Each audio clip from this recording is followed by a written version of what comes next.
ये जो मैं बोल रहा हूँ इसमें सच्चाई है, और अगर ये बच्चा उसको लाइटली लेगा तो क्या कभी वो सिलेक्ट हो पाएगा? सर एक्चुअली बायोलॉजी बहुत इंटरेस्टिंग सब्जेक्ट है। अगर मैं ज़ूलॉजी की बात करूँ तो उसको वो सारी की सारी चीज़ें पढ़नी पड़ेंगी जो उसको MBBS में भी आगे पढ़नी है। अपने लीवर के बारे में जानना, हार्ट की फंक्शनिंग के बारे में जानना, ये बहुत इंटरेस्टिंग है और बच्चे को ये चीज़ पढ़ने में मज़ा आता है। लोग मतलब इंटरनली खुश हैं अपनी टीचिंग से कि हम पढ़ा के मज़ा आता है। सर एक्चुअली मैं एक वर्ड यूज़ करना चाहूँगी, सेटिस्फैक्शन। कंटेंट हो गया। कंटेंट हूँ मैं। अगर मेरी लाइफ में कुछ भी चल रहा है लेकिन जब हम क्लास के अंदर एंटर करते हैं तो हम सब कुछ भूल जाते हैं, फिर हमें वो बच्चे दिखते हैं और हमें अपना कंटेंट दिखता है और हम उसमें खुश हैं। आज पहले तो बहुत ज़्यादा लाखों में फ़ीस होती थी, आज तो बहुत कम हो गई है फीस। और बच्चा अगर फिर भी पेरेंट अगर अपनी जमा पूंजी लेके आ रहा है, उसका एडमिशन करा रहा है, तो उसके दिमाग में कहीं ना कहीं तो थॉट आएगा कि हाँ अब हम यहाँ से आगे ही निकले और मेरा बच्चा कुछ ना कुछ अच्छा ही करे। समाज में सिलेक्शन एक ऐसे त्योहार की तरह मनाया जाता है और रिजेक्शन एक शर्म की तरह, जिस पर कोई खुलकर ओपनली बात नहीं करता है। स्टेज पर खड़े होकर मोटिवेशनल ज्ञान देना बहुत आसान है, लेकिन सच्चाई इससे कहीं दूर उस एक 10 बाई 10 के कमरे में है, जहां एक 16-17 साल का बच्चा एंजाइटी से रात के 3 बजे कांप रहा है। झड़ते हुए बाल, जंक फूड से खराब हो रहा लिवर और नींद की कमी से जल रही आंखें। दुनिया उसे सिर्फ एक पोटेंशियल रैंक की तरह देखती है, पर उसके अंदर उसका जिस्म, उसकी बायोलॉजी और उसका दिमाग किस वर्ल्ड वॉर से गुजर रहा है, इस पर समाज या समाज के वो 4 लोग कभी बात नहीं करते हैं। नमस्कार, मेरा नाम है उज्जवल पीयूष और आज हम लोग हैं KGS टॉक के इस मंच पर। आपने आज से पहले मुझे सिर्फ पढ़ाते हुए देखा होगा, लेकिन आज हम लोग पढ़ेंगे नहीं, आज हम लोग कुछ सच और सच्चाई की बातें जानने की कोशिश करेंगे। कुछ डार्क सीक्रेट्स हैं जो पढ़ाई से रिलेटेड हैं, उसको जानने की कोशिश करेंगे। और इस क्रम में हमारे साथ बायोलॉजी की एक मशहूर एडुकेटर नैन्सी मैम हमारे साथ। नैन्सी मैम, वेलकम आपका KGS टॉक के इस प्लेटफॉर्म पर। Thank you so much for having me sir. Thank you ma'am. कैसा लग रहा है आपको यहाँ आकर? बहुत अच्छा लग रहा है। आज हम कुछ सच्चाई के बारे में बात करने वाले हैं जो कि बहुत जरूरी है कि टीचर क्या सोचता है, टीचर्स की लाइफ कैसी है। और टीचर सिर्फ एक एडुकेटर नहीं होता, बहुत सारी चीजों का सामना करना पड़ता है। बच्चों को मोटिवेशन के साथ साथ उनका दोस्त, उनका पेरेंट, सब कुछ बनना पड़ता है। बिल्कुल, ये है भी वही मैम की अदर साइड ऑफ टीचर भी जानना चाहेंगे और बच्चों से रिलेटेड जो भी चीजें होंगी वो भी हम लोग इसमें डिस्कस करेंगे। Yes sir. तो बढ़ते हैं हमारे पहले सवाल की तरफ। बिल्कुल मैम, जैसे बायोलॉजी जो नीट एस्पिरेंट होता है वो हमेशा एक मन में एक वो बना के चलता है कि बायोलॉजी तो आसान है, बायोलॉजी तो हो ही जाएगा। और इस जो ये मन में बना लेता है, इसमें एक ट्रैप में वो फंस जाता है जिसमें वो फिजिक्स और केमिस्ट्री को भी उतना ही लाइटली लेता है।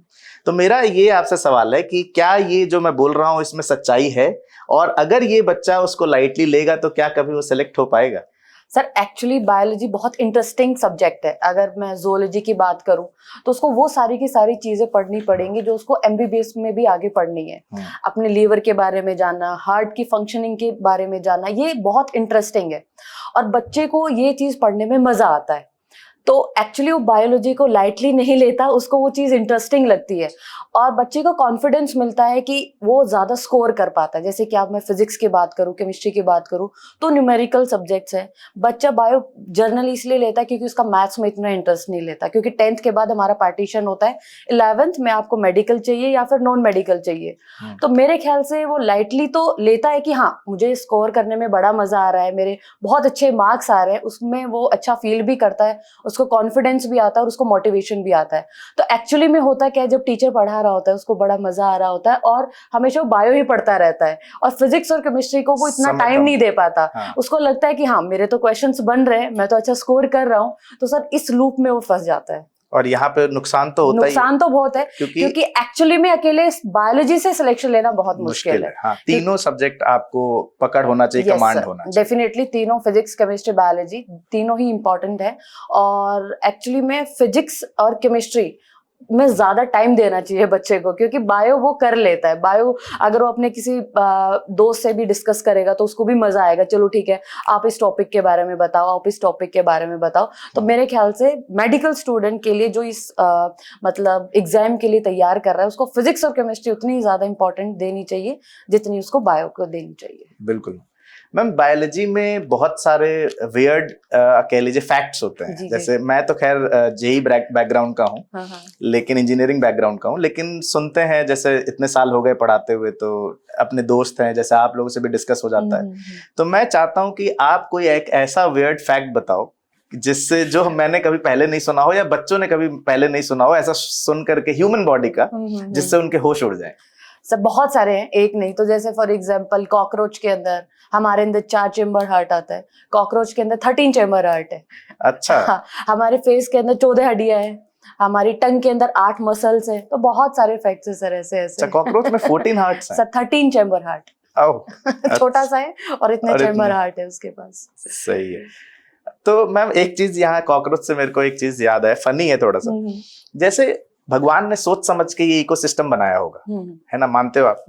तो इसमें जो मच्छर हैं तो ये जो मच्छर का क्या रोल है, मतलब ये क्यों बनाया गया है? क्या सिर्फ हमारा खून पीने के लिए है वो?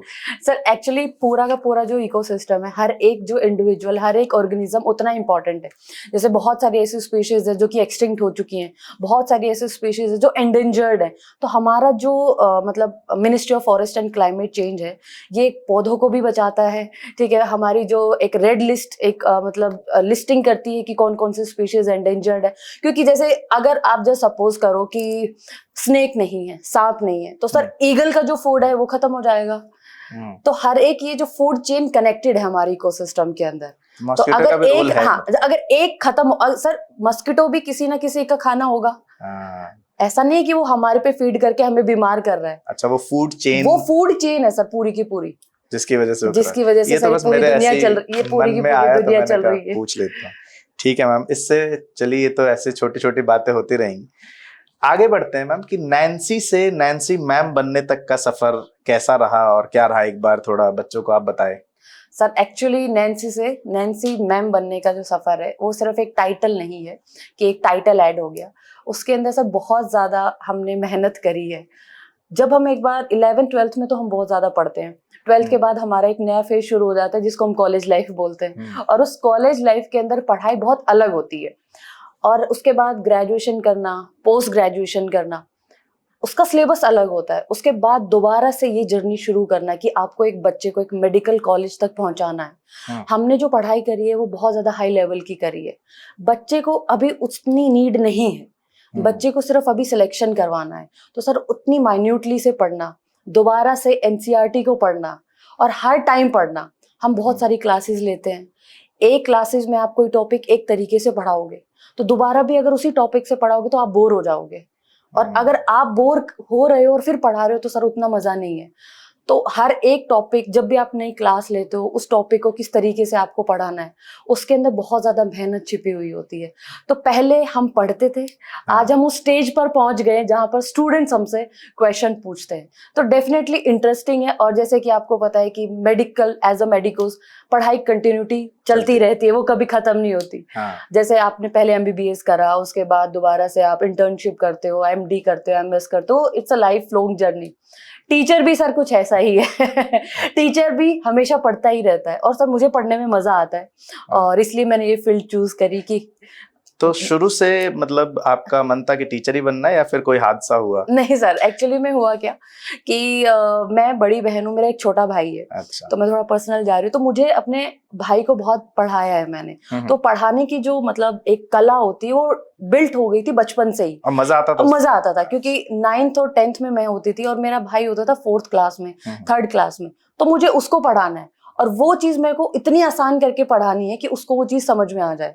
तो ये बिल्ड होता गया। तो पढ़ाने की जो कला है, किस तरीके से आपने चीजों को आसान बनाना है, वो डेवलप बहुत पहले से ही हो गई थी। लेकिन उसके बाद सर दोबारा से मैंने दूसरी चीजों के अंदर भी ट्राई करा डेफिनेटली। अच्छा। और लेकिन अनफॉर्चुनेटली मैंने वो चीज ग्रैब नहीं कर पाई।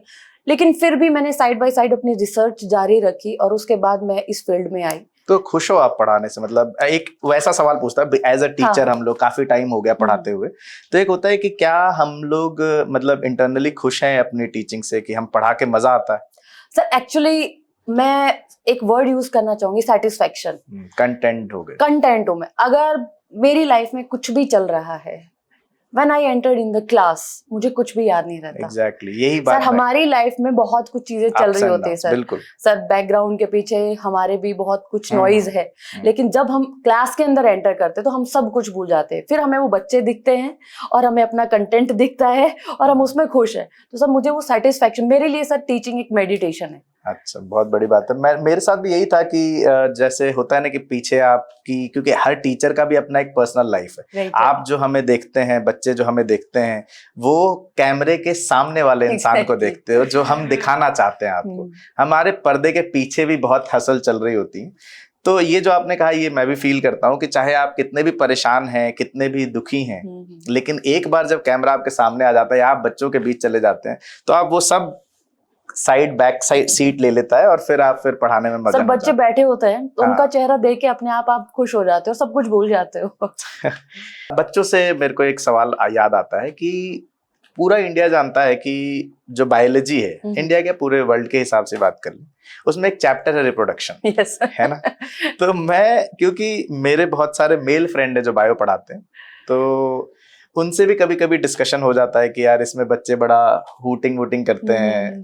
तो एज अ फीमेल एजुकेटर मैं ये जानना चाहता हूँ, क्योंकि जैसे ये चैप्टर का नाम शुरू होता है, बैक बेंचर्स जो होते हैं वो एक्टिव हो जाते हैं, चाहे बेंच पे इतना शुरू कर देते हैं। केमिस्ट्री में वो देखें ना देखें क्या चल रहा है, मोल चल रहा है, फिजिक्स में कुछ भी वेक्टर चल रहा है, उसमें उनका दिमाग हो ना हो, एक बार अगर रिप्रोडक्शन शुरू हुआ तो बैक बेंचर्स एकदम अटेंटिव हो जाते हैं, एक्टिव हो जाते हैं। और उस समय एज अ फीमेल एजुकेटर, क्योंकि आप लोगों को डिटेल में पढ़ाना भी होता है, हर एक चीज को डिस्कस करना होता है, तो एज अ फीमेल एजुकेटर जब बच्चा कुछ वैसे मतलब बिहेव करता है या हूटिंग करता है, बेंच पीटता है, तो या कभी कभी ऐसा भी होता होगा, कुछ वियर्ड आई कांटेक्ट भी होते होंगे स्टूडेंट्स के साथ, तो मैं ये जानना चाहता हूँ कि उस समय कैसे हैंडल करते हो? क्या वो समय के साथ चीजें हैंडल होनी शुरू हुई या पहले दिन से ही वो सॉर्टेड था आपके लिए? क्योंकि आपके मन में तो होगा कि चैप्टर है, पढ़ाने तो जाना है, तो मतलब मैं वो जानना चाहता हूँ, बच्चों को भी वो बताना चाहता हूँ कि एज एक टीचर के लिए उस सेंसिटिव टॉपिक को पढ़ाना और सीरियसली वो समझाना वो बहुत मुश्किल काम है। तो मैं आपसे जानना चाहता हूँ कि आपके लिए कैसा एक्सपीरियंस रहता है? सर मैं जोलॉजी पढ़ाती हूँ, मेरा जो कोर सब्जेक्ट है जोलॉजी, और उसमें फर्स्ट चैप्टर ही ह्यूमन रिप्रोडक्शन। बिल्कुल, हाँ, 12th का शायद पहला चैप्टर। तो मेरे सारे फ्रेंड्स ने मुझे पढ़ाते देखा है स्टार्टिंग में, तो उनका एक ही क्वेश्चन होता है, स्टार्टिंग हमेशा ह्यूमन रिप्रोडक्शन से क्यों? तो मेरा आंसर होता है कि भाई सब्जेक्ट है, टॉपिक है, चैप्टर फर्स्ट है, तो मुझे पढ़ाना ही पड़ेगा। तो सर स्टार्टिंग के अंदर 1-2 लेक्चर के अंदर तो आपको एनवायरनमेंट सेट करने में टाइम लगता है। अच्छा। बच्चों के साथ आप फ्रेंडली भी होते हो, और डेफिनेटली जो आपने बोला कि आई कांटेक्ट वाला सीन, बॉर्डर लाइन भी आई कांटेक्ट, तो सर स्टार्टिंग में क्या होता है ना कि आई कांटेक्ट से आपको समझ में आ जाता है कि बच्चा क्या सोच रहा है। एज अ फीमेल टीचर मुझे भी समझ में आ जाता है कि बच्चे के दिमाग में चल क्या रहा है। एक फीमेल को जहां तक मुझे लगता है कि एक इंस्टिंक्ट भी होता है, जब हम लोग कॉलेज में भी होते थे, तो अगर मान लो कि कभी होता है ना कि उस वाले पार्ट पे भी आएंगे हम कॉलेज लाइफ पे, तो हम अगर किसी को देख भी रहे हैं तो वो इंस्टिंक्ट हो जाता है। जैसे बाद में अगर फ्रेंड्स बने वो कॉलेज में, तो कह देते थे कि हमें पता है कि मतलब कौन किस नजर से देख रहा है। जनरली क्या ये सच है? इंस्टिंक्ट वाली ये तो है सर, मतलब एक गट फीलिंग था जिसको आप बोलते हो, वो पता चल जाता है कि हाँ कुछ गड़बड़ है, कुछ मतलब नजरिया खराब है, तो चीज समझ में आ जाती है। स्टार्टिंग के अंदर थोड़ा सा माहौल सेट करने में टाइम लगता है, लेकिन जैसे जैसे आप पढ़ाते हो चैप्टर, तो आप इतने मैच्योर हो जाते हो कि बच्चा जो सोच रहा है आप पहले से ही उस चीज को क्लियर कर दो। जैसे बहुत सारे बच्चे ऐसे होते हैं सर, पहले ऐसा होता था कि मेंस्ट्रुअल साइकिल के बारे में लोग बात नहीं करते थे। मतलब पता ही नहीं होता था कि मतलब मेंसेस होते क्या है। लेकिन आज के टाइम में आप देखोगे कि बहुत सारे गवर्नमेंट स्कूल ऐसे हैं जहां पर सैनिटरी लेके जाते हैं टीचर्स और एक्सप्लेन करते हैं कि इसका यूज क्या है। तो जैसे जैसे टाइम बढ़ता चला गया और आज का जो टाइम है बहुत मतलब मैं कंपेयर करूं तो बहुत ज्यादा अलग है।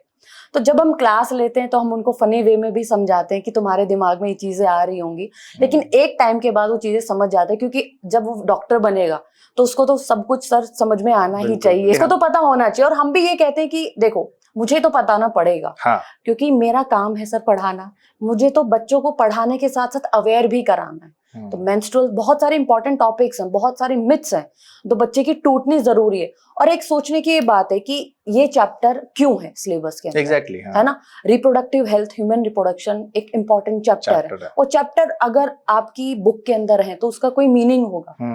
हाइजीन के बारे में बहुत सारे मिथ्स हैं, सेक्स एजुकेशन के बारे में, सेक्सुअल क्राइम के बारे में। अगर बच्चा अभी नहीं सीखेगा तो कब सीखेगा? तो ये अवेयरनेस के हैं। जब आप इस एंगल से आप पढ़ाना चालू करते हो तो बच्चे के अंदर जितनी भी जो शैतानी है वो खत्म हो जाती है और वो सीरियस लेना चालू कर देता है चीजों को। इसमें क्यूरियोसिटी भी बहुत होती है। हाँ सर, क्यूरियोसिटी तो है।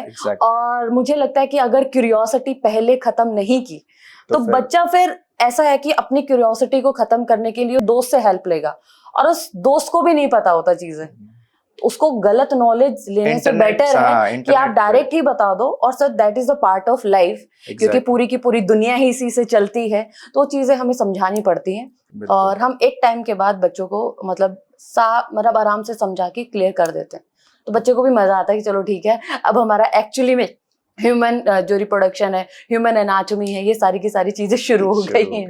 एग्जैक्ट। और वहां पे मजा भी आता है बच्चों को फिर थोड़ा कि, क्योंकि जनरली क्या होता है कि बच्चे फिजिक्स और केमिस्ट्री में इतने उलझे हुए रहते हैं, और उस समय जब वो चीजें सामने से हो रही होती हैं जो उनके डेली लाइफ के इर्द गिर्द है, तो किसी को भी वो एक थोड़ा मुझे ऐसा लगता है बायो को याद करना इसलिए आसान है क्योंकि प्लांट्स जैसे आप क्योंकि प्लांट्स में थोड़ा सा बच्चों को कम इंटरेस्ट आता है। हाँ। क्योंकि प्लांट्स के बारे में मुझे जहां मैं हूं नहीं, वैसे क्लियर कर दूं बायो बैकग्राउंड का, लेकिन बॉटनी जो है वो थोड़ा बोरिंग लगती है बच्चों को, जूलॉजी क्योंकि सर हम सब कुछ रिलेट कर सकते हैं ना। हम लीवर के बारे में हम जानते हैं क्योंकि हमारा फंक्शन, हम ब्रेन के बारे में जानते हैं, हम आई के बारे में जानते हैं, तो चीजें ऑलरेडी उसको पता है। जैसे अगर आज के टाइम पे हम जो भी यूज करते हैं स्मार्ट बोर्ड्स, पहले हम सिर्फ ब्लैक बोर्ड यूज करते थे, वाइट, फिर ग्रीन ब्लैक बोर्ड आया, और उसके बाद फिर हम स्मार्ट बोर्ड्स पे आए।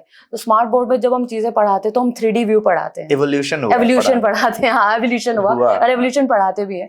तो स्मार्ट बोर्ड पर जब से हम आए हैं तो वो इमेजिनेशन करवाना, 3D पिक्चर करवाना बहुत ज्यादा आसान हो गया है, तो बच्चे को ज्यादा इंटरेस्ट उसमें चीजों में आने लगा है। एवोल्यूशन से मेरे को एक याद आ रहा है कि जैसे क्या होता है कि आप लोगों ने बताया है कि हम जो है ह्यूमंस बंदर से इवॉल्व हुए हैं, सच है ये? हाँ, सच है। तो जो बच्चे बंदर की जैसे बिहेवियर अभी भी करते हैं, जो बैक बेंचर्स, तो क्या वो अभी तक इवॉल्व नहीं हुए? क्या कह सकते हैं उनके लिए? सर इवॉल्व तो एक्चुअली में अगर मैं बात करूँ तो हो चुके हैं, लेकिन बस उनके वो शैतानी है। हाँ, वो बंदर कभी गुलाटी मारना नहीं छोड़ेगा, चाहे वो कितना बड़ा हो। सही बात। आगे कंटिन्यू करते हैं कि जैसे टीन एज में, हम लोग भी थे टीन एज में, जो बच्चा अभी हम लोग डिस्कस भी कर रहे थे कि पढ़ भी रहा है, तो उस समय जो थोड़ा बहुत इधर उधर हो जाता है, मैं ऑपोजिट जेंडर की बात कर रहा हूँ कि प्यार मोहब्बत वाले टर्म्स में पढ़ते ही हैं बच्चे, और हम लोग डील करते हैं इससे। तो क्या वो एक्चुअल में प्यार होता है उस समय, या सिर्फ और सिर्फ बच्चों का वो हार्मोनल इम्बैलेंस कहते हैं, टेक्निकल टर्म्स में आपसे समझेंगे, और इससे क्या वो उस समय जो 15, 16, 17 साल का जो उम्र होता है, कच्चा उम्र जो होता है, उस समय ये सही है या फिर इससे बचना चाहिए अपना सिलेक्शन लेने के लिए? Sir 16 to 17 year of age बहुत ज्यादा इतनी, मतलब आप ये कह सकते हैं बच्चा मेच्योर नहीं हुआ होता, मतलब इतना उसका ब्रेन डेवलप नहीं हो चुका होता, उसको नहीं पता होता कि इसके लिए क्या सही है क्या गलत है। बिल्कुल। हम बहुत ज्यादा सीनियर हो चुके होते हैं, हम उस चीज को टॉप से देख रहे होते हैं कि ये चीज चल क्या रही है। तो अगर उसको ये समझ में आए कि ये चीज इनके लिए पॉजिटिव है, और पॉजिटिव इन द सेंस अगर दो अपोजिट जेंडर जैसे एक लड़का एक लड़की बैठ के पढ़ रहे हैं, क्वेश्चन सोल्व कर रहे हैं, तो उनके लिए वो चीज अच्छी है, फ्रेंडशिप करना आसान है। लेकिन अगर प्यार की बात नहीं सर, प्यार, बच्चे को प्यार, अब वो चीज उसको कहीं लेके नहीं जाएगी। अगर उसका करियर सेट नहीं हुआ है तो वो चीज उसको कहीं नहीं लेके जाएगी। एक चीज तो मैं कह दूं कि अगर प्यार हो भी जाता है और मान लो कि तुम्हारा सिलेक्शन हो गया, उसका नहीं हुआ, या उसका सिलेक्शन हो गया तुम्हारा हो गया, तो प्यार कहीं नहीं मिलेगा। तो बुरा तो लगेगा, वो तो अलग है, तुम्हें फिर कोई और ढूंढना पड़ेगा। क्योंकि एक डॉक्टर अगर कोई बन गया, मेडिकल कॉलेज चला गया, ऑब्वियस सी बात है कि वो चाहेगा कि वह सेम जो है स्टेटस में रहूं। एक ह्यूमन टेंडेंसी है कि वो बिरला ही कोई होगा 1 in 100 या 1000 या 10,000 कि नहीं कोई बात नहीं, सिलेक्शन नहीं हुआ फिर भी हम साथ रह लेंगे। क्योंकि चाहे वो लड़का हो या लड़की हो, लड़का सेलेक्ट हो गया तो लड़की चाहेगा कि डॉक्टर मिले, और लड़की अगर सेलेक्ट हो गई तो लड़का भी चाहेगी कि डॉक्टर ही मिले। ऐसा मेरा मानना है। बिल्कुल, हर कोई चाहता है ऐसा कि उसका जो स्टैंडर्ड जो उसने सेट करा है, ऑब्वियसली अगर कोई 4 साल 5 साल पढ़ के अगर उस मुकाम तक पहुंचा है तो दोबारा स्ट्रगल वाले फेज में तो नहीं जाएगा। आज हम पढ़ रहे हैं, आज हम स्ट्रगल कर रहे हैं, हम हसल कर रहे हैं अपनी लाइफ को कहीं ना कहीं बेटर बनाने के लिए, और हर कोई यही चाहता है कि उसकी जो लाइफ है उससे अपवर्ड ही जाए। तो मुझे लगता है कि उसको अच्छे से पढ़ना चाहिए, अभी ये सारी चीजों से अगर अवॉइड करे तो ही बेटर है। और मैं हमेशा क्लास में ये बोलती हूँ, आप अच्छे दोस्त बनाओ, फ्रेंडशिप इज वेरी इंपॉर्टेंट। आप Exactly. अच्छे दोस्त बनाओ और आपको ये पता होना चाहिए कि ये आपके लिए अच्छा क्या है, व्हाट इज द मीनिंग और डेफिनेशन। भाई मतलब किस तरीके से आपको अच्छे की परिभाषा आपके लिए है। सपोर्ट कर रहा कोई सपोर्ट कर रहा है गोल में, आपके, आपको मोटिवेट कर रहा है ना। इसमें जेंडर स्पेसिफिक जेंडर स्पेसिफिक कुछ भी तो नहीं मतलब मैम ये कहना चाह रहे हैं कि एक लड़का और लड़की दोस्त हो सकते हैं? सर अभी के लिए तो हो सकते हैं टिल जब तक सिलेक्शन नहीं हुआ है, हाँ, उसके बाद देखेंगे। वो तो ठीक है, वो तो ह्यूमन टेंडेंसी है, बट एक बार आप अगर सेलेक्ट हो गए, एक बार आपने वो अचीव कर लिया जो आपने सोचा है, फिर तो ये normal part and parcel of life है। सब कॉलेज में या फिर आप कहीं भी जब आप सक्सेसफुल हो गए तो ये नॉर्मल टेंडेंसी, ह्यूमन टेंडेंसी है। एक बच्चों के स्ट्रेस वाले फैक्टर पे आता हूं मैं, कि जैसा कि आप जानते हो कि जो तैयारी बच्चा अभी कर रहा है वो बहुत ज्यादा स्ट्रेस में है। मानते हो आप? जो एक्चुअल में तैयारी कर रहा है वो काफी स्ट्रेस में है, और स्ट्रेस की वजह से मैंने बहुत नोटिस करा है कि बाल भी सफेद होने लगते हैं, डार्क सर्कल्स आ जाता है, वो एक्ने हो जाता है, पिंपल्स हो जाते हैं। तो क्या ये, मैं ये समझना चाहता हूँ, देखिए दो चीजें हैं इसमें। एक तो शायद नींद की कमी की बच्चा ये सोचता है कि मैं जितना ज्यादा पढ़ लूं, जितना कम सोऊं, उससे मेरा सिलेक्शन का टेंडेंसी या सिलेक्शन की वो चीजें ज्यादा हो जाएंगी। क्योंकि हम लोग भी जब मोटिवेट करने पे आते हैं तो ये कहने लग जाते हैं कि 5 घंटे सो लो, 4 घंटे सो लो, लेकिन काम पूरा करो। लेकिन एज अ टीचर हमें भी अपनी एक रिस्पॉन्सिबिलिटी समझनी होगी कि मिनिमम 6 घंटे आपको सोना होगा। मैं बस यही जानना चाहता हूं कि क्या वो 2 साल 3 साल या जो ड्रॉप लेकर के 4 साल में कर रहा है, एक एवरेज मान के चलते हैं, 11th 12th 2 साल हो गया, एक फर्स्ट ड्रॉप में हो गया तो ठीक, नहीं तो सेकंड ड्रॉप, इतना जनरली नीट के बच्चों को हम लोग पढ़ा रहे हैं तो हम जानते हैं कितना ठीक है, ले लेते हैं बच्चे ड्रॉप। ये 4 साल में अगर वो नींद से कॉम्प्रोमाइज करता है, अगर वो अपने फूड से कॉम्प्रोमाइज करता है, तो मैं बस ये जानना चाहता हूं कि क्या इसका जो इम्पैक्ट होगा, क्या ये लाइफ लॉन्ग रहेगा क्या? अगर मैं बात करूं स्ट्रेस की, तो स्ट्रेस बच्चा वही लेता है जो थोड़ा सा सीरियस है। एग्जैक्टली हाँ, पढ़ने बिल्कुल। इतने बच्चा पेपर देता है 24 लाख में से, जो सीरियस स्टूडेंट होगा 2 से 3 लाख होगा, जिसको एक्चुअली में फर्क पड़ेगा कि उसके मार्क्स कम आए। जिसको कुछ भी नहीं आता वो चिल है, वो खुश है, वो क्लास में आता है, उसको पता है उसका सिलेक्शन नहीं होगा, वो जाके घर चला जाता है। किसी कोई भी रीजन हो सकता है कि वो क्लास में आ रहा है क्योंकि उसके पेरेंट्स का प्रेशर होगा, उसने खुद का प्रेशर होगा। और जैसे कि हमें बहुत टाइम हो गया पढ़ाते हुए, हमें पता है कि एग्जाम मांगता क्या है, डिमांड क्या करता है ये एग्जाम। और स्ट्रेस की अगर मैं बात करूँ सर, ये डेफिनेटली लाइफ लॉन्ग है। आगे आपको, अब एक्चुअली हमारी बॉडी काउंट रखती है, हम अपनी बॉडी के साथ कुछ भी करें गलत, ये काउंट रखती है। ये अभी तो नहीं हमें हिट होगा, लेकिन हमें आगे आने वाले 5 साल के बाद हिट होगा। आज का जो बच्चा है 17-18 साल का, अब वो जो भी जंक फूड है वो डाइजेस्ट कर सकता है, चाउमीन, बर्गर, पिज्जा, सब कुछ वो खा सकता है। लेकिन ये चीजें ये लेकिन लॉन्ग टर्म के बाद आपको समझ में आएगा कि हाँ ये गलत है। और कुछ भी वो खा रहा है, मतलब बहुत सारा बच्चा ऐसा है जो कि घर से बाहर रह के पढ़ाई कर रहा है, मतलब को बहुत सारा ऐसा बच्चा है जिसको प्रॉपर खाना नहीं मिल रहा, खुद को उसको बनाना भी पड़ता है, कुकिंग भी करनी पड़ती है। तो स्ट्रेस में तो है वो, क्योंकि उसको पढ़ाई भी करनी है, उसको दिख भी रहा है कितना कंपटीशन है, और वो अपनी नींद के साथ कॉम्प्रोमाइज करता है। और जब तक माइंड रिलैक्स नहीं होगा, जितना मुझे एक्सपीरियंस है इस फील्ड के अंदर, मुझे लगता है कि जो नीट जो गेम है वो पूरा का पूरा माइंड का है। जितना आप माइंड से स्ट्रांग होगे, जितना आप माइंड से जिद्दी होगे, आपको पता है कि आपको कहाँ कहाँ कॉम्प्रोमाइज नहीं करना है, तो वो बच्चा इस एग्जाम को झेल जाएगा, इस जर्नी को झेल जाएगा। अदरवाइज बच्चा बीच में लटक जाएगा। अब वो लटक जाएगा, 1 साल लंबी जर्नी, आपने बोला कि 11th है, 12th है, उसके बाद 2 ड्रॉप ले लेता है, जनरली वो ड्रॉप ले लेता है। अगर वो लॉन्ग टर्म में, अगर 2 साल अगर उसको ढंग की नींद नहीं आई, ढंग से उसने अच्छा खाना नहीं खाया, तो वो अंदर अंदर बहुत बीमार हो रहा है और उसको रियलाइज ही नहीं हो रहा है कि उसके अंदर एनर्जी कहाँ पर नहीं आ रही। आप एक बात सोच के देखो, जिस दिन हम बहुत ज्यादा बाहर का खा लेते हैं, अनशंट खा लेते हैं, और एक हम लाइट खाते हैं, खिचड़ी खाते हैं, तो हम एनर्जेटिक रहते हैं जब हमने लाइट फूड खाया है। Exactly. तो ये बच्चे को समझाना अब इस मोमेंट पे थोड़ा सा डिफिकल्ट होता है कि नहीं, आपको स्ट्रेस नहीं लेना है, आपको नींद के साथ कॉम्प्रोमाइज नहीं करता। और मैं अपनी क्लास में हमेशा बोलती हूँ, आप जब भी अपनी जर्नी में कोई एक गेम खेलो जो आपको पसंद हो, 30 मिनट्स की आपको फिजिकल एक्टिविटी करनी है, चाहे आप फुटबॉल खेल रहे हो, चाहे आप बैडमिंटन खेल रहे हो, वो नहीं खेलना है, गैजेट्स आपको मोबाइल से, लूडो नहीं खेलना है वो वाला, मतलब आपकी फिजिकल एक्टिविटी होनी चाहिए। आप रनिंग करो, मेडिटेशन आप करो, बैठो अपने आप के साथ, जो भी योगा है वो करो, तो वो आपको एक लाइट फील कराती हैं, आपको अच्छी नींद दिलाती हैं, और ये करना ही चाहिए जो भी स्टूडेंट है, जो भी इस जर्नी के साथ गुजर रहा है। तो इसमें मैं एक चीज और ऐड करूंगा, खास तौर से उन पेरेंट्स से रिक्वेस्ट है, या फिर मैं कहूँ कि कुछ टीचर्स, जैसे हम लोग भी कभी कभी ओवर एक्साइटेड हो जाते हैं किसी को लेकर के कि ये बच्चा अच्छा कर रहा है और अच्छा करेगा, और मैंने बहुत पेरेंट्स के एग्जाम्पल सुने हैं, मैंने अपनी सोसाइटी में ही सुना हुआ है कि जब मैं बच्चा था या फिर जब मैं बड़ा भी हो गया तो कि 2 साल कम सोओगे तो मर नहीं जाओगे। ये बहुत स्टेटमेंट, बहुत कॉमन स्टेटमेंट है, खास तौर से हमारे मतलब अब के पेरेंट्स का तो मुझे उतना आइडिया नहीं, जब हम पेरेंट्स बनेंगे तो पता चलेगा कि क्या है सही है क्या गलत, बट जनरली जो हम लोगों के पेरेंट्स के आसपास का जो टाइम था, उसमें जब बच्चों से मिलते हैं या उसके बाद के 5-7 साल बाद के जो पेरेंट्स से मिलते हैं, तो उनका ये स्टेटमेंट बड़ा कॉमन है कि आप अगर 2 साल कम सोओगे तो मर नहीं जाओगे, कम खाओगे तो ये नहीं हो जाएगा, वो नहीं हो जाएगा, बड़ा कॉमन स्टेटमेंट।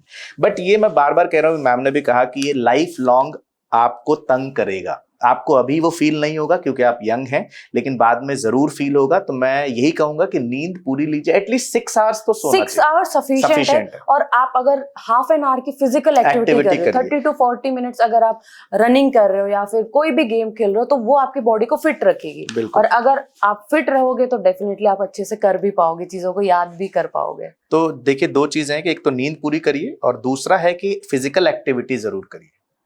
इसी में आगे बढ़ते हैं। इसी से मेरे को एक सवाल याद आ रहा है कि जनरली जो पेरेंट्स हैं, मम्मी पापा होते हैं, वो ताना मारते हैं कि मेरा बच्चा, जब आप पीटीएम वगैरह में मिलते होंगे तो कहते हैं पहले बच्चा एक्टिव था, अब बच्चा मेरा लेजी हो गया है।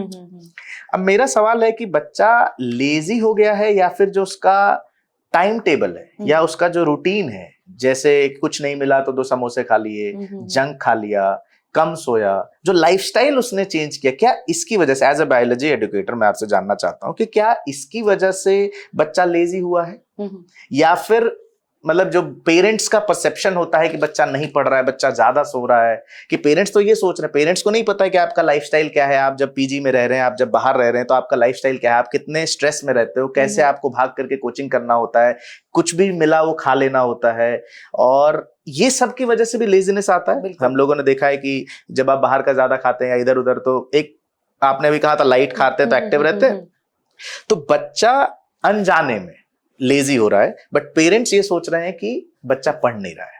तो मैं उस पॉइंट पे आपसे वो चाहता हूं कि क्या ये सही है कि जंक और स्ट्रेस की वजह से लेजीनेस आता है? सर, जंक का मैं बाद में बोलूंगी। अच्छा, ठीक है। जो फर्स्ट जो मेन पॉइंट है, जिस ड्रेन होता है जो, बिल्कुल वो है ओवर थिंकिंग। अच्छा। जितनी ज्यादा आपको ओवर थिंकिंग लेजी फील कराती है, स्ट्रेस्ड फील कराती है, हम जर्नली बोल देते हैं कि स्ट्रेस हो रहा है, लेकिन हमें नहीं पता कि व्हाट इज स्ट्रेस। स्ट्रेस का कोई पैरामीटर नहीं है। आपको फीवर हो गया, हम चेक करके बताते हो कि ये टेम्परेचर हो गया, अब आप बीमार हो, फीवर आपको आ गया, कोई इन्फेक्शन हो गया, लेकिन स्ट्रेस का मेजर करने का कोई तरीका नहीं है। स्ट्रेस दिखता कैसे? एक्सटर्नल फैक्टर्स, आपका मुंह लटका रहेगा, आप चिड़चिड़े होते रहोगे, आपको जो खाना है वो डाइजेस्ट नहीं होगा, बार बार आपको भूख लगेगी, और आपने बताया जैसे बालों का झड़ना, एक्ने का आना। तो सबसे पहले बच्चा बहुत ज्यादा ओवरथिंक करता है। पेरेंट्स को नहीं पता एक्चुअली में क्या है कि आपने ड्रॉप ले लिया, एक बच्चे ने ड्रॉप ले लिया, पेरेंट्स जब इसका एडमिशन कराने आते हैं तो आपने ये नहीं देखा होगा पेरेंट्स को ये बोलते हुए कि बेटा सिर्फ तू मेहनत कर, बाकी चीजें देखी जाएंगी। पेरेंट्स बोलते क्या है? हमारा बेटा डॉक्टर बनेगा, हमारा बेटा इंजीनियर बनेगा, हमारा बेटा एम्स जाएगा। बच्चा इन चीजों को थोड़ा सा प्रेशर में लेता है, क्या मैं अपने पेरेंट्स का ड्रीम पूरा कर पाऊंगा? मेरे मम्मी पापा ने मेरे लिए ये सोचा हुआ है, क्या मैं कर पाऊंगा? तो उसको अपना प्रेशर तो है ही है, लेकिन उसने अपने पेरेंट्स की जो उम्मीदें हैं उसका प्रेशर भी अपने ऊपर ले लिया है, और ये बहुत बड़ा फैक्टर है। पेरेंट्स इस चीज को नहीं समझते। पेरेंट्स को अपने बच्चे को मोटिवेट करना चाहिए कि बेटा आप पढ़ो, आप अच्छा खाओ, आपके हाथ में मेहनत करना है, आपके हाथ में रिजल्ट नहीं है। अगर आपका हुआ या नहीं हुआ, 24 लाख बच्चे पेपर देते हैं, 1-1.25 लाख बच्चा का सिलेक्शन होता है, बाकी बच्चे क्या करेंगे? बाकी बच्चे, ऐसा तो नहीं है ना सर उनके लिए कुछ भी नहीं है, बहुत सारे ऑप्शंस हैं। पेरेंट्स इस चीज को नहीं सोचता। पेरेंट्स को आज के टाइम पे तो पेरेंट्स बहुत ज्यादा समझदार भी हो गया है।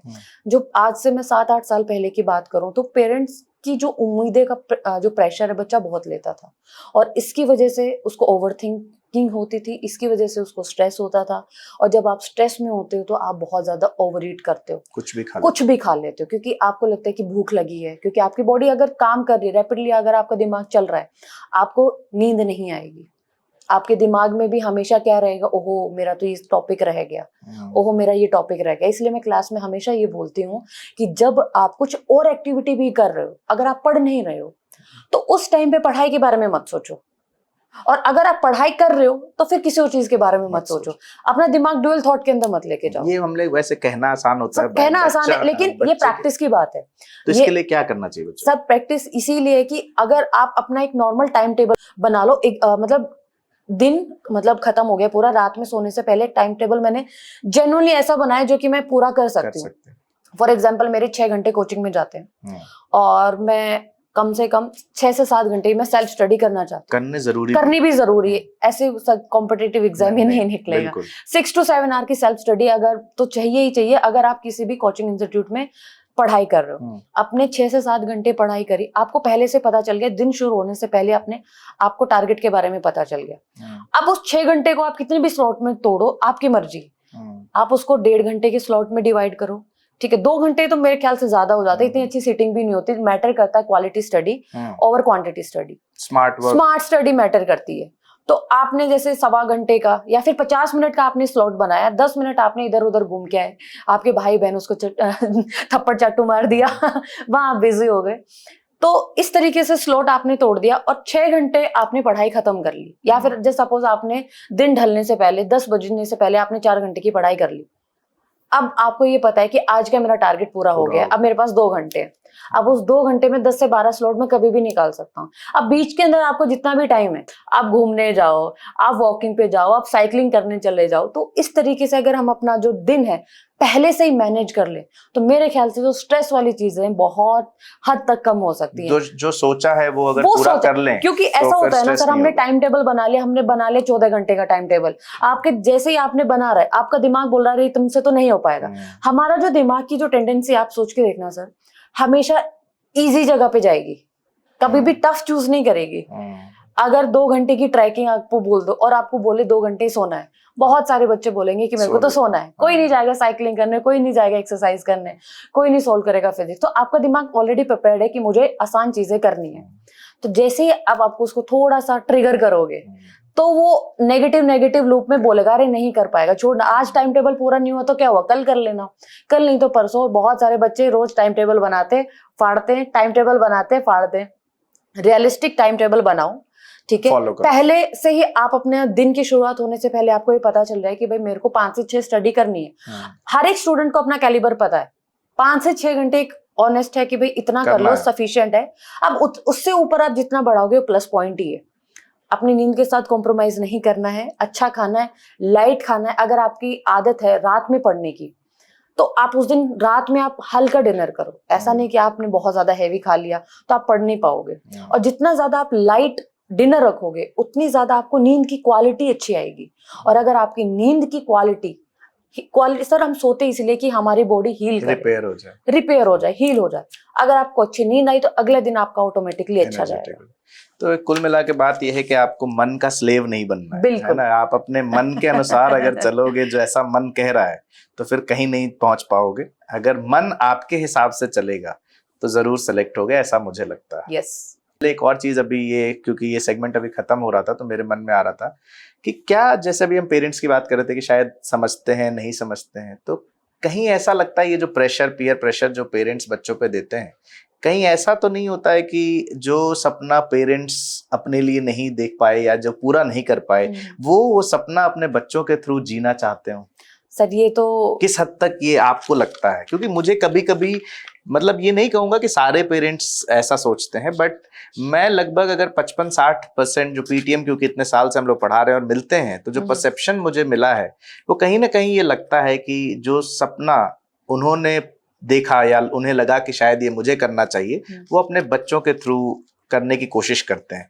सारे पेरेंट्स की बात नहीं करो, मैंने बहुत सारे पेरेंट्स ऐसे भी देखे हैं जिन्होंने भले ही वो कुछ नहीं जानते हो लेकिन बच्चों को इतनी अच्छी अच्छी जगह पहुंचा दिया जस्ट बिकॉज कि सिर्फ उनका काम था कि भाई मैं मेहनत करूंगा, तुम्हें पैसे दे सकता हूं, तुम्हें पढ़ाएगा तुम्हारा टीचर, तुम एक बढ़िया इंस्टीट्यूट में डाल सकता हूं, तुम्हें पढ़ना है। और आज वो बच्चे बहुत जबरदस्त कर रहे हैं।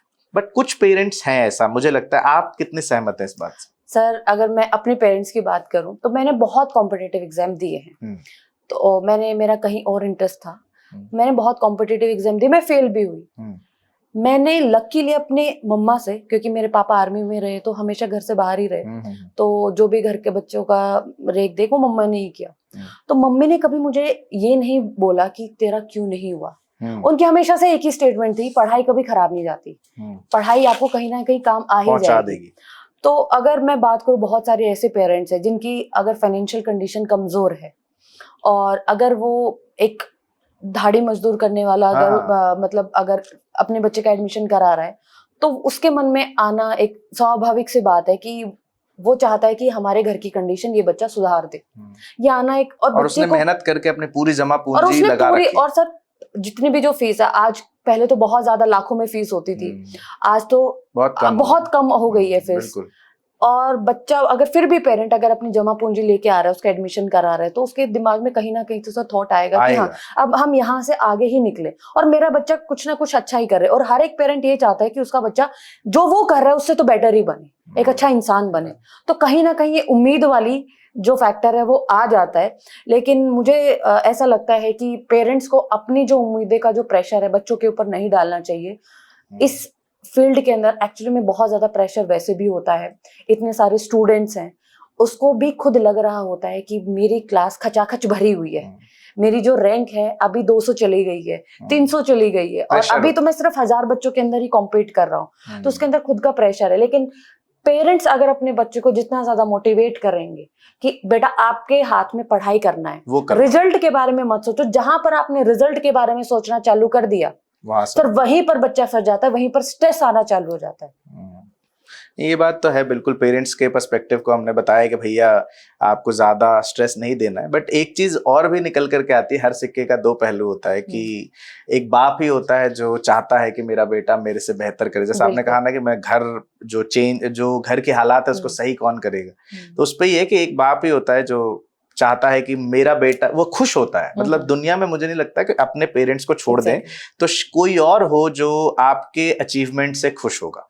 सबसे ज्यादा खुश कोई होता है तो माँ और बाप ही होते हैं। और तभी हम लोगों ने देखा भी है और कहानियां भी सुनी है कि जब भी कोई मेला घुमाने ले जाते हैं तो बाप अपने कंधे पे बैठा करके देखता है कि जहां तक मैं नहीं देख पाया वो तू देख बेटा। तो हर सिक्के का दो पहलू। तो अगर हम ये कह रहे हैं कि स्ट्रेस नहीं के लिए उतना फोर्स नहीं करना चाहिए तो बच्चों को भी ये समझना चाहिए कि वो आपके लिए ही कहा जा रहा है, वो आपके लिए, उसको नेगेटिव वे में ना लें और मेहनत करते रहे। और मुझे ऐसा लगता है सब पेरेंट को पता है अपने बच्चे के बारे में कि वो खुद से कितनी पढ़ाई कर रहा है। और अगर दोनों चीजें, आपने बोला कि हर एक सिक्के के दो पहलू होते हैं। अब बच्चा शैतानी कर रहा है, वो क्लास ही नहीं जा रहा, वो पढ़ नहीं रहा, वहां पे डांट जरूरी है, वहां पर ऐसा नहीं कि छोड़ देना है, वहां पे कुटना जरूरी है।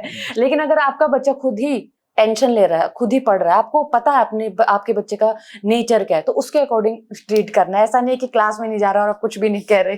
बिल्कुल।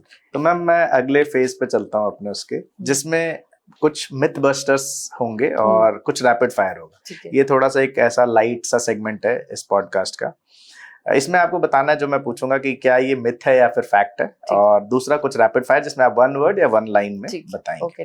तैयार हैं आप? Yes yes definitely. तो एक बड़ा मिथ है कि रात को देर तक पढ़ने से ज्यादा अच्छा होता है और सुबह जल्दी उठ के पढ़ने से ज्यादा अच्छा होता है। मतलब दो एस्पेक्ट में मिक्स करके पूछ रहा हूँ कि कुछ लोगों का कहना है कि रात में देर तक पढ़ने से जल्दी याद होता है, लेकिन अगर आप अपने पेरेंट्स को याद करो, वो हमेशा कहते हैं जल्दी सो जाओ, जल्दी उठो, सुबह उठ के पढ़ो, 3 बजे उठ के पढ़ो। तो सुबह उठ के पढ़ने से जल्दी याद होता है, मिथ है या फिर फैक्ट है? सर सुबह उठने से आपका दिमाग फ्रेश रहता है, आप पूरा दिन। पर अगर मैं 3 बजे 2 बजे सो रहा हूँ, 3 बजे कैसे उठूंगा मैं? नहीं वही तो बात है ना, अगर आपको पता है आपका स्केड्यूल क्या है पूरे दिन का, एक्चुअली में बच्चे को याद करना है, उसको वही काम आएगा जो उसने एग्जाम में 3 घंटे में उतारा है पेपर के अंदर। अब आपका स्केड्यूल इतना टाइट है, आप 6 घंटे की क्लास भी ले रहे हो, आप ट्रैवल करके घर भी आ रहे हो कोचिंग से, आप पढ़ भी रहे हो, और उसके बाद पूरा का पूरा सर थकान रहती है, इतना ज्यादा मतलब एफिशिएंट नहीं आता। क्वांटिटी तो हो जाएगी, आपने 4 घंटे लिख दिया कि भाई मैंने 8 से 12 पढ़ लिया, लेकिन क्वालिटी नहीं आएगी। क्वालिटी आएगी सुबह पढ़ने से, आपका दिमाग फ्रेश रहता है, कोई शोर नहीं होता, आपको चीजें याद करनी है आराम से, सुबह याद, फ्रेश माइंड से याद होती है। 4 बजे उठने के लिए फिर सोना भी पड़ेगा, सर सुबह सोना भी फिर उसके हिसाब से 10-11 बजे तक सोना पड़ेगा। 6 घंटे आप आधी स्टडी कर लो, आप पार्टीशन कर लो कि 11 बजे तक आप पढ़ लिए और सुबह आप 5 से 6 बजे उठ जाओ। 2-3 घंटे का स्लॉट आपका यहाँ पर हो गया, 2-3 घंटे का स्लॉट आपका इवनिंग में हो गया। अच्छा, दूसरा मिथ है कि बादाम खाने से दिमाग तेज होता है। तेज तो नहीं, लेकिन आप हेल्दी रहोगे तो ऑब्वियसली हेल्दी रहोगे तो तेज रहेगा। तो इस पे मैं एक रील देख रहा था कि बादाम खाने से दिमाग तेज तो होता है, लेकिन वो याद भी रहता है, लेकिन रात में बादाम भिगोना यही नहीं याद रहता। वो याद आता है कि 4 दिन के बाद खाना है। रैपिड फायर कुछ मैं आपसे पूछता हूँ कि जैसे रट्टाफिकेशन वर्सेस अंडरस्टैंडिंग, बायो के लिए पूछ रहा हूँ। अंडरस्टैंडिंग मतलब हम लोग का जो मिथ है कि रट्टाफिकेशन है, बायोलॉजी पूरा रटना है। सर कॉन्सेप्ट में अगर जो घुस गया तो उसको कभी भी बायो रट्टा नहीं लगेगी, उसको मजा आएगा पढ़ने में। आप रट्टा मार के ऑपरेशन नहीं कर सकते, आपको पता होना चाहिए कि क्या क्या चीज क्या क्या है। तो दूसरा है कि अगर केमिस्ट्री और फिजिक्स में से अगर कोई एक subject as a biology educator या नैन्सी मैम को बैन करवाना हो, फिजिक्स। सबसे पहले तो मैं मैथ्स बैन कराऊंगी इस धरती पर। मतलब जब मैंने 10th का एग्जाम दिया था ना सर, मुझे ये टेंशन नहीं थी कि मेरा पेपर कैसा गया, मैं पास होंगे या फेल।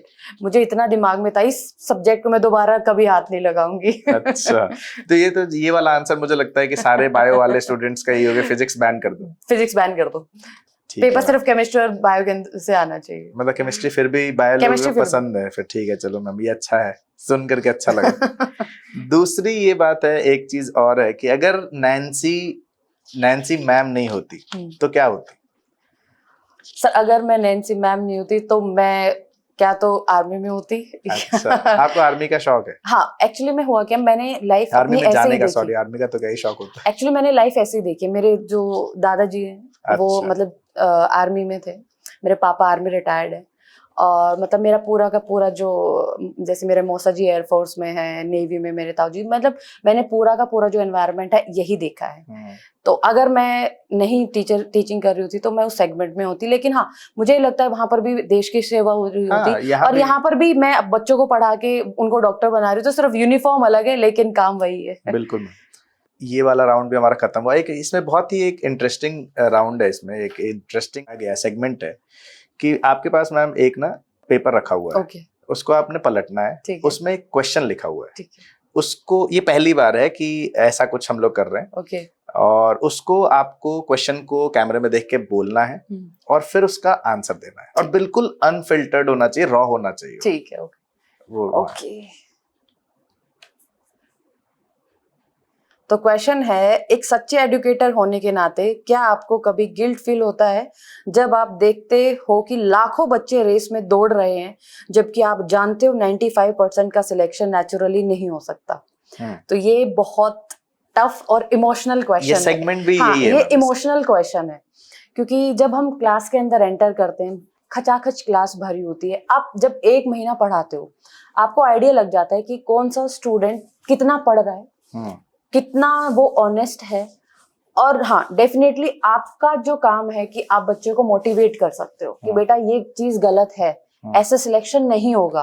लेकिन हाँ थोड़ा सा इमोशनल है, बुरा तो लगता है कि पता होता है हाँ कि हाँ, पर कहीं ना कहीं ये भी होता है ना कि बच्चा खुद ही नहीं पढ़ता है ना, ये है सर, है बच्चा खुद नहीं पढ़ता, क्योंकि मैं बता रही हूँ कि उनको ये लगता है कि हाँ ठीक है ना, क्योंकि उनको what is the meaning of competition उनको नहीं पता होता, वो रियलाइज ही नहीं है कि ठीक है क्लास में आ रहे हैं, जैसे 11th-12th का चल रहा होता है, पेपर दे देंगे, थोड़े से मार्क्स आ जाएंगे, उसमें खुश हो जाएंगे, लेकिन कंपटीशन निकालना उनको तब समझ में आता है जब वो एक ड्रॉप ले चुके होते हैं।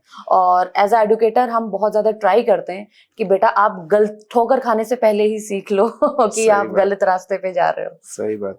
तो इससे पहले मैं एंड की तरफ चलें, एक नॉर्मल सवाल जो मेरे जहन में हमेशा रहता है, मैम साइंस इंडस्ट्री जो है, साइंस कोचिंग इंडस्ट्री की बात कर रहा हूँ, मुझे बाकी कोचिंग इंडस्ट्री में भी कह सकते हैं, बट जनरली मैं साइंस से रिलेटेड जो कोचिंग इंडस्ट्री है वो हमेशा से मेल डोमिनेटेड रही है।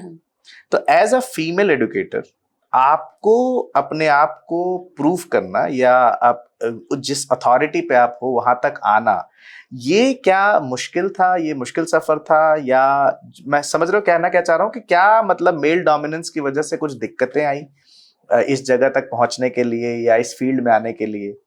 मेरा मतलब सवाल ये दो चीजें, एक तो दिक्कत है और कैसे आप मतलब यहाँ तक पहुंचे, अपने आप को प्रूफ करा, वो अपने आप में बहुत बड़ी बात है। हालांकि आजकल के उसमें ऐसा कुछ भी नहीं है कि वो एक है ना कि मारी छोरियां छोरों से कम है कि तो वो तो एक डिफरेंट एस्पेक्ट है। बट एक होता है कि जिस सोसाइटी में मेल डोमिनेंस ज्यादा है, आपने भी देखा होगा, वहां पर अपने आप को अपना प्रूफ करना अपने आप को। और दूसरा ये कि क्या इससे मतलब मेल डोमिनेंस होने की वजह से कभी आपको ऐसा लगा कि ये दिक्कत हो सकती थी या दिक्कत है इससे रिलेटेड, मतलब प्रूफ करना मुश्किल हुआ, कहना ये चाहता हूँ। ओके, ये एकदम बिल्कुल पर्सनल आंसर देना है, और ये क्वेश्चन भी मैंने बहुत पर्सनली पूछा है, ये ऐसा नहीं है, हर का अपना पर्सपेक्टिव हो सकता है। सर मेल डोमिनेंट है, मतलब नो डाउट। अगर मेल टीचर्स है तो वहां पर 10 से 20 ही फीमेल टीचर्स एग्जैक्टली। अब पॉइंट ये आता है कि आपका करियर क्या है, आपने चूज क्या कर रहा है। अगर आपने चूज टीचिंग करी है और अगर आपको फिर अपने आप को प्रूव करना ही है, नॉट फॉर कि मेल है उसके सामने मुझे प्रूव करना है, खुद के लिए प्रूव करना, खुद के लिए भी प्रूव करना है। आपने इतना पढ़ा, आप उस चीज को क्रॉस करा, आपने ग्रेड करी, आपने पोस्ट ग्रेड करी, उसके बाद आपने कॉम्पिटिटिव एग्जाम निकाले, अपनी थीसिस लिखी, आपने इतना कुछ करके सिर्फ इस फैक्टर के ऊपर आप लैग नहीं हो सकते कि नहीं यहाँ पर जो डोमिनेंट है वो दूसरा जेंडर कर रहा है। तो मुझे कभी मेरे दिमाग में सर ये थॉट आया ही नहीं।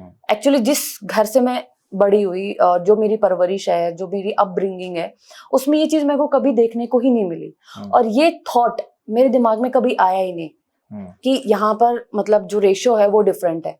कुल मिला के हमें बच्चों को सामने प्रूफ करना और खुद को प्रूफ करना। मतलब मुझे हमेशा से ये रहा कि अगर मैं क्लास में जा रही हूँ और अगर मैं कोई टॉपिक पढ़ा रही हूँ और वहां से क्वेश्चन आ रहा है तो बच्चे का गलत नहीं होना चाहिए। मेरे दिमाग में हमेशा से ये रहा कि मैं कोई भी टॉपिक है मैं उस चीज को कितना आसानी से मैं बना सकती हूँ और मैं कितने यहाँ से सिलेक्शन लेके जा सकती हूँ। तो मेरे हमेशा दिमाग में वही थॉट रहा। मेरे मतलब जितना भी मैंने आगे अपनी करियर में आगे मैंने पढ़ा है वहाँ पे एनवायरनमेंट काफी हद तक अच्छा था और कहीं पर मतलब ऐसी कोई बायसनेस नहीं देखी गई। लेकिन हाँ कोई चीजें होती हैं जैसे हम कभी ट्रैवल नहीं कर पाते जितना फ्रिक्वेंटली कि हम 2-3 दिन तक घर से बाहर नहीं रह सकते, वहां पर ठीक है आपको अपॉर्चुनिटी कम मिल सकती है कंपैरेटिवली। लेकिन हाँ अगर आपने अपने आप को प्रूव कर दिया तो वो सामने मैनेजमेंट को भी दिखता है कि हाँ इस टीचर में दम है, ये इस एडुकेटर में दम है। तो कुल मिला के ये है कि अच्छा एक्सपीरियंस रहा। नीट एस्पिरेंट के लिए चाहे वो टॉपर हो या फिर एवरेज हो, एक कोई ऐसा नॉन नेगोशिएबल रूल बता के जाओ उसको जिससे उसका जो कंपटीशन का जो एनवायरनमेंट है या जो जिस चीज के लिए वो तैयारी कर रहा है वो आसान हो जाए और वो बिल्कुल मतलब उस रूल को पकड़ के रखे तो सिलेक्शन हो जाए। सर रूल है जो सिलेक्शन का जो मंत्र है that is patience, practice and perseverance. जितनी ज्यादा आप मेहनत करोगे, जितना ज्यादा, ये पूरा गेम पेशेंस का है। अगर आपने पेशेंस रख लिया, आपको रिजल्ट, आज आप पढ़ाई कर रहे हो, रिजल्ट आपको कल नहीं मिलेगा, आपको रिजल्ट 1 साल के बाद मिलेगा। ऑब्वियसली आपका एग्जाम 1 साल के बाद होने वाला है। आपने उस टाइम पे कितनी प्रैक्टिस करी, पूरा का पूरा जो खेल है सर प्रैक्टिस का है, रिवीजन का है। बच्चों का मन नहीं करता रिवीजन करने का क्योंकि आपने एक टॉपिक पढ़ लिया है, अब दोबारा रिवीजन करने में आपको उतना इंटरेस्ट नहीं आएगा। तो आप कोई भी कॉम्पिटिटिव एग्जाम ले लो, चाहे आप यूपीएससी ले लो, चाहे आप एसएससी ले लो, चाहे आप नीट ले लो, कोई भी कॉम्पिटिटिव एग्जाम हो, कितने भी मतलब ऐसे लोग हों जिन्होंने क्लियर करा है, उनका सभी का एक ही मतलब फैक्ट है कि भाई रिवीजन करो। रिवीजन बहुत ज्यादा इंपॉर्टेंट है और रिवीजन इंपॉर्टेंट इसलिए है क्योंकि आपने जो पेपर है वो 3 घंटे मिलने हैं। आपने कुछ भी पढ़ा हो उस साल में वो मैटर नहीं करता, 3 घंटे में आप उस पेपर को 180 क्वेश्चन और 180 मिनट्स, यानी कि 1 मिनट का एक क्वेश्चन, एक्यूरेसी और टाइम, एक्यूरेसी होनी जरूरी है। और अगर आपने प्रैक्टिस नहीं करी तो आपकी स्पीड नहीं आएगी और अगर आपने रिवीजन नहीं करा तो आप सोचोगे अच्छा इसका ये तो ये हो सकता है, इसका ये हो सकता है, इसका ये हो सकता है। इतने दिन में 10 सेकंड जिसने रिवीजन करा होगा 10 सेकंड में उसका क्वेश्चन निकल के आगे बढ़ जाएगा। तो मैं तो सर हमेशा से क्लास में यही बोलती हूँ कि, और जब भी मैं क्लास शुरू करती हूँ उससे मेरी 10 मिनट पहले हमेशा से हर कोई लेक्चर से जो भी मैं लेक्चर शुरू करूंगी उसमें से 10 मिनट हमेशा प्रीवियस क्लास का रिवीजन नहीं होगा। बिल्कुल बुलेट रिवीजन होता है, उसमें दर दर दर दर दर दर मैं बोलती जाऊंगी और बच्चों का रिवीजन भी हो जाता है, क्योंकि मुझे पता है what is the importance of revision. तो मेरे ख्याल से, मेरे अकॉर्डिंग, रिवीजन, प्रैक्टिस, पेशेंस और पॉजिटिव कि हाँ चलो ठीक है, मेरे में जितना कैलिबर है, मेरे में जितना हो सकता है मैं उतना कर रहा हूँ। और अगर आपको ये पता करना है कि आपकी जो स्टडी है वो सही डायरेक्शन में जा रही है फिर नहीं जा रही, तो आपको इधर उधर झांकने की जरूरत नहीं है। आप रात में सोते टाइम अपने आप से एक ही क्वेश्चन कर लो, क्या जितना मेरे में पोटेंशियल था क्या मैंने उतना करा? अगर आपको आंसर पर डे रोज का है, सोने से पहले आप भगवान को ऐसे बोलते हो ना, ठीक है भगवान आज के लिए बहुत बहुत धन्यवाद, आपने मुझे ये लाइफ दी। तभी एक और क्वेश्चन आपने ऐड करना है कि क्या आपने जितना आपके अंदर पोटेंशियल था आपने उतना पढ़ा? अगर आपके पास उसका आंसर आता है यस, तो इसका मतलब आपकी जो स्टडी है वो सही डायरेक्शन में चलती है, जा रही है। अगर आपको आंसर मिल गया नो, अब वो नो क्यों हो रहा है? आप इधर उधर टाइम वेस्ट कर रहे हो, आप अपनी सोशल साइट्स पे ज्यादा हो या फिर आप गप्पे मारने में ज्यादा हो, तो आपको पता चल जाएगा नो। और इतना मैच्योर होता है 18-19 साल का बच्चा जो भी एग्जाम दे रहा है, उसको पता होता है कि वो कहाँ गड़बड़ कर रहा है। तो सर मैं तो यही बोलती हूँ कि आप अपने आप से पूछो, आपको एक्सटर्नल मोटिवेशन की जरूरत नहीं होनी चाहिए। मोटिवेशन आपके अंदर ही है, आपको खुद पता है आपकी जो रिवीजन है, आपकी जो स्टडी का जो डायरेक्शन है वो किस एंगल में जा रहा है। और अगर आपको पता है और उसका आंसर भी आपको पता है, तो मेरे ख्याल से आपको फिर उसके ऊपर काम करना चाहिए। तो कुल मिला के ये बात है कि पॉजिटिव एटीट्यूड के साथ अगर आप हार्ड वर्क करते रहें और सही डायरेक्शन में सही गाइडेंस के अंदर अगर आप करते रहें, तो आपका सिलेक्शन 100% होगा। बिल्कुल। तो thank you so much Nancy ma'am. ये नैन्सी मैम थी बिल्कुल अनफिल्टर्ड रॉ, आपने आज सुना other side of Nancy ma'am को। और ऐसे ही हम लोग पॉडकास्ट करते रहेंगे जिसमें टीचर्स के आप अदर साइड को जानेंगे और बहुत सारी बातें सीखने को मिलेंगी। तो मुलाकात होगी आपसे नेक्स्ट पॉडकास्ट के लिए, तब तक के लिए बाय बाय, टाटा, टेक केयर। Thank you.